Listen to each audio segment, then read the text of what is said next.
It's like, okay,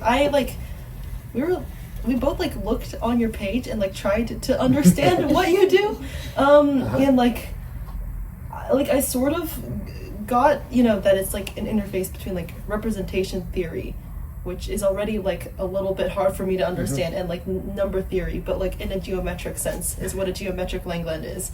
But like, I guess, could you like describe your research and then like probably like in like two different levels, I guess, like to a high school student, right, and then to like an undergrad, which are like kind of similar levels, but yeah, like a sure, yeah, great. I mean, I think part of the reason it sounds so confusing is not intentionally that I want to try to confuse people, but the kind of things I'm drawn to in math are things that involve lots of different things from different areas. I like the connections between different parts of math. That's sort of the part I find most exciting, rather than like, there's one particular problem I really, really want to solve. It's more like I like understanding how ideas from different areas can all kind of fit together. But so I think the big theme is symmetry. That's the thing I like sort of the most. That sort of representation theory for me means using symmetries to understand things. So you look at things that are very symmetric, like spheres, or much more abstract versions of things and your notion of symmetry might get abstracted. But the general principle is you want to understand a shape by understanding all the different kind of ways that it can be taken to itself as symmetries. And this is sort of one of the more, even when there are questions that don't look symmetric, a lot of times using symmetries and using different ways of rotating and thinking about the same thing can simplify lots of questions. And so it somehow turns out that this kind of idea was very useful in physics. Maybe that's not so surprising, maybe because the laws of nature are symmetric when we move, translate space around and rotate space around and all kinds of things like that. But they're also sort of surprisingly in areas like number theory, where it's not completely clear why there should be anything to do with symmetries at all. You're talking about numbers and doesn't even think there are shapes around.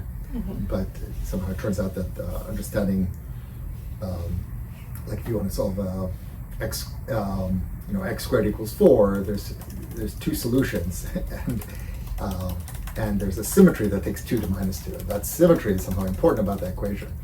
And if you study the equations by thinking about all the kind of symmetries that take their roots to each other, that turns out to be one of the most powerful ways of understanding solving equations. I guess you like kind of touched on this, but like you how did you exactly like reach your like specialization, like the exact like group of things that you're doing? Like were you set on it like in undergrad, or like did you have to like decide in grad school?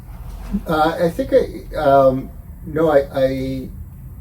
I moved around. In high school, I started hearing about chaos and fractals. They were very popular at the time, and they were like in popular magazines and books and stuff. And then in college, I kind of kept studying these kind of things like chaos and dynamics and fractals and things like that. And then one thing I learned, I think, that this is part of what I'm saying about what it's different to do math versus to learn math. That area has a lot of really beautiful pictures and a lot of cool phenomena, but what it takes to do research in it is very, very different flavor. And the kind of work that it takes to actually prove the results that you know about these beautiful pictures is very different than the kind of work that I felt like that was my strong suit. So there's a lot of time. There was kind of a journey of trying to figure out what kind of areas of math fit best with what I thought my strengths were and the kind of things I liked to do, which are kind of a lot of daydreaming and hopeful thinking about how everything should work together rather than like doing a lot of calculations. And so I had to kind of move around through learning different areas until I found something where that kind of thing might have a chance to work. So I think it was only when I started grad school really that I started going towards the direction I'm in now. But then I was very lucky in grad school too. I was my advisor's first student, and he was very young and excited, and he was in an area that sort of very obscure. Maybe it's still obscure, but not as obscure as it was back then. And that's this Langlands program. stuff, and he introduced me to. He placed me in a really good direction, I think. So that was again a lucky break. But So many of your grad students have won the Frank Gehrt third dissertation awards, and then like that's really impressive, and like you're a really good mentor. I just want to ask, what would you say has led to this success, and how would you say what you have benefited from mentoring? I've had a fantastic group of grad students. I think. I mean, there's a combination. Partly UT has really great grad students who attract a really good. It's a good graduate program, and we get a lot of great students. We also get a lot of great undergrads. I've worked with not as many, but some really great undergrad students. But I really like talking math, and so I enjoy that part. So having grad students is just people I talk math to every week, and they actually have a hard time. They have to learn how to to shut me up, because they ask me a question, and I start talking, and the hour is gone pretty immediate. So that, the point is I enjoy those interactions, and so I try to teach as much as I can, impart as much as I can to the students. So if the students are already really strong, then you try to share as much as you can. And I think that the most recent group of students, I had a fantastic group in the last few years, and it really helped that there was a big group. I mean, too many students, you start having less time for each one, but here we had this kind of great group of 5 or 6 who all learned from me. They were all doing slightly different things, but they all talked a lot to each other, and they all learned, and they all came up with beautiful theses, and I think the best kind of group altogether, and I think that's partly because they had each other. I think math is not at all an isolated thing. It's something you talk. The more you talk to and share ideas with people, the more you understand. And they had each other to understand. Some of my earlier students were just super duper strong and didn't have so many other people to talk to, but did it on their own. But the more of a community you have, I think it really helps. It's kind of funny because your theory about doing math is kind of the same as what you actually do, because it's all about connecting everything together, I guess. That's right. Yeah, that's what I like. That's the parts I enjoy, sort of the communications and the talking about the math and communicating, and then it kind of bleeds into the research sort of directly, and then actually I realized this week that maybe a better stereotype for some of what I do is it's almost like a math conspiracy theorist, where I want to have one of those crazy pictures of someone with on my, because I like how everything it's all connected, and it goes deeper than we thought, and it's all You have read some red string. I'm literally was thinking about buying some string. I think I was don't want to scare off people, but I think it was just perfect. Yeah, I think I heard I saw some of your work called the Grand Unified Theory of Mathematics.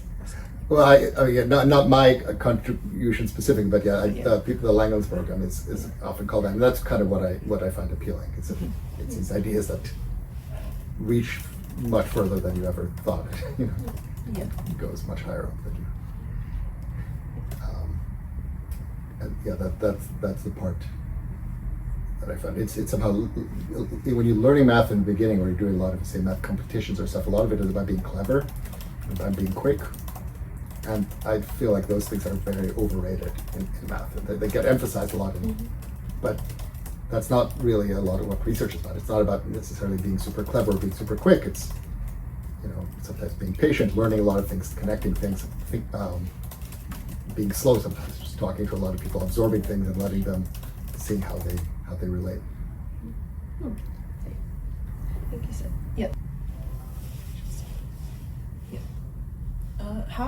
I guess so you talked about a bit of your mathematical past, but how do you see the future of mathematics? That's such a broad term, but how do you see the future of mathematics taking shape?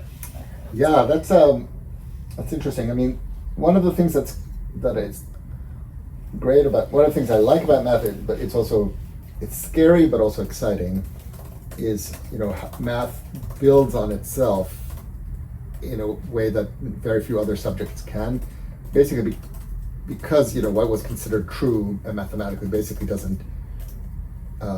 Anything that 100 years ago people believed that they understood, we still believe.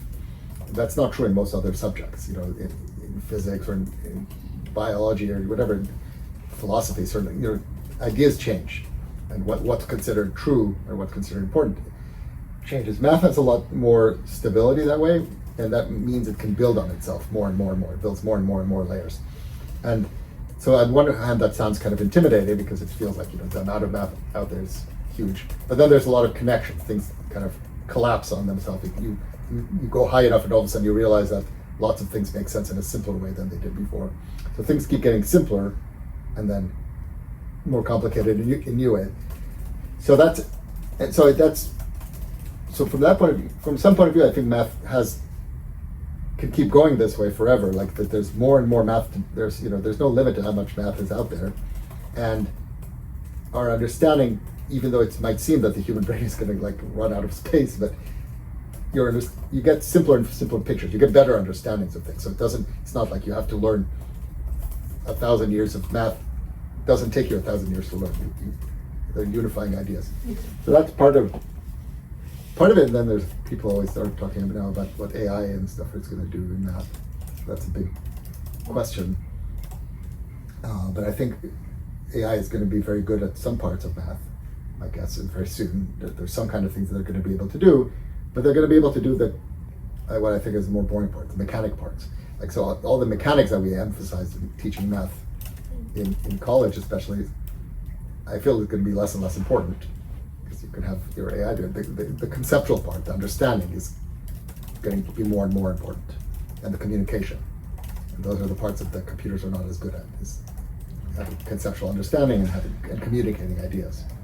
So I think and that's the parts I like anyway. So I don't find the AI thing scary. I find it